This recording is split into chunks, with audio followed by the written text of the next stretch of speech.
వందనాలండి. అయ్యగారికి అమ్మగారికి వందనాలండి. కుడి సంఘస్థులు అందరికీ వందనాలండి. సాక్ష్యం ఏంటంటే దేవుల్లో బలంగా ఎదగాలనుకున్నాను. నాకు అసలు ప్రార్థన చేయడమే రాదు. నేను రక్షణ పొంది ఈ 7వ తారీఖు వస్తే సంవత్సర కాలం అవుతుందండి. అప్పటికి కూడా నాకు ప్రార్థన చేయడం రాదు. బైబిల్ చదవడం ఒక్కటే వచ్చు నాకు. నేను దేవుని ఒకటే అడిగానండి, దేవా నాకు ప్రార్థన చేయడం నేర్పు, సువార్త చేయడం నేర్పించు తండ్రి. నేను నిత్యం అడుగుచుండేవాడండి.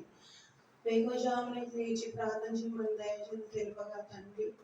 నేను ప్రొద్దుట 6 గంటలు లేస్తే సాయంత్రం వరకు పడుకోను. కాకపోతే ఈ సమయంలో నేను లేచి పాపతో చేయగలనా లేదా, నాకు శక్తిని ఇవ్వమని దేవుణ్ణి అడిగానండి. నిజంగా అలారం పెట్టకపోయినా సరే ఆ సమయానికి నాకు మెలకు వస్తుంది. ఎవరో లేపినట్టు అనిపిస్తుంది. ఆ సమయానికే నేను లేచుట దేవుడి చిత్తంలో ఉంది కాబట్టి అడిగింది ఏది తొట్టిల్లిపోలేదండి. మొదటి నుంచి కూడా పరిశుద్ధ ప్రార్థనా మందిరంలో ఏది అడిగినా వారానికి నేను జవాబు పొందుతున్నాను. అది 4 సంవత్సరాల కాలం నుంచి జరుగుతుందండి. కానీ ఈ సంవత్సర కాలంలో ఇంకా అధికమైన మేలు అనే క్యాలెండర్ నేను గృహంలో పెట్టుకున్న తర్వాత అన్ని మేలులేండి. ప్లాస్టీలు అద్దాలు తిరిగి అద్దాలు అవి పోగొట్టేశారండి. దొంగలు ఎవరు తెలియదు. కాకపోతే ఆ అద్దాలకి నేను మన క్యాలెండర్ అతికించడం జరిగింది.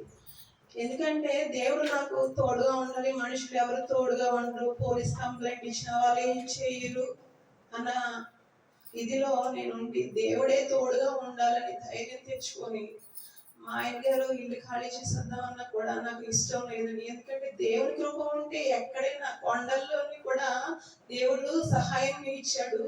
అలాంటి నాకు ఇక్కడ ఎందుకు సహాయం చేయడు అన్న నమ్మకంతో ఆ కిటికీలు పోయినా సరే బాగు చేయించుకొని ఆ క్యాలెండర్స్ అంటించాను నేను. కానీ ఓనర్ గారు వచ్చి ఆ కిటికీలు కాదు తలుపులు కూడా బాగు చేయించడం జరిగిందండి ఈ ఇయర్లోనే.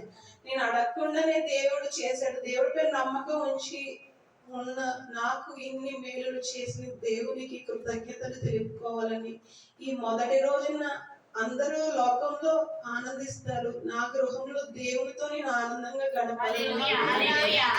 అందుని బట్టి ఈ గుడికి ఏర్పాటు చేయడం జరిగింది. చిన్న సాక్షి దేవుడు దీవించారు.